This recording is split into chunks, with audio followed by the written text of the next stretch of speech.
America is in uncharted territory. Joe Biden has won, but the president believes this. They're trying to steal an election. They're trying to rig an election, and we can't let that happen. Joe Biden has won, but this is the Secretary of State. There will be a smooth transition to a second Trump administration. The president has not conceded, is not helping the transition of power. So is American democracy in crisis? Well, there's no shortage of people making the case. The New Statesman says darkness has fallen on American democracy. An article in Foreign Affairs magazine argues the problems are long-term and that this president has severely damaged the norms of American democracy. And the president is nothing if not consistent. He alleged there was widespread voter fraud in 2016. There wasn't. He's saying the same thing this time, again without evidence. And he's sharing videos like this, asking, is this what our country has come to? Those are mail-in ballots being collected in a normal and legal way. And the journalist Judd Legum describes Donald Trump's action as a direct attack on the foundation of American democracy.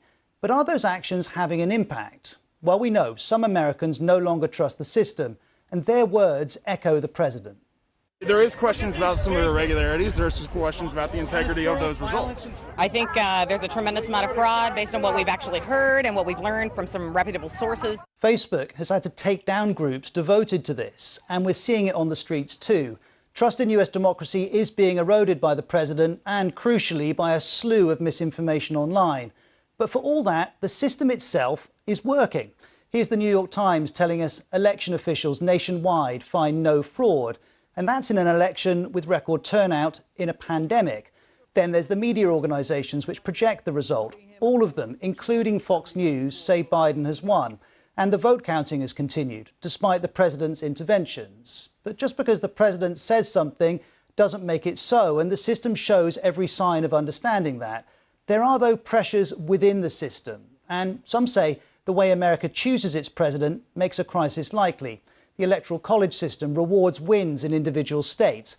This means that while Biden leads Trump by over 5 million votes, his victory rests on relatively narrow wins in a small number of states.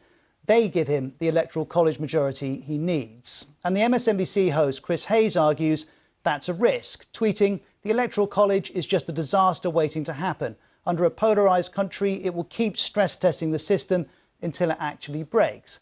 Not to mention, you can lose the popular vote and become president, as Donald Trump did. And for all these factors, that means American democracy is being scrutinised by a watching world. In a way, it always has been. Back in 1989, President Reagan spoke of the US as the shining city upon a hill, a beacon to the world. Now, some have never accepted that idea, but certainly America has long been vocal in its promotion of democracy.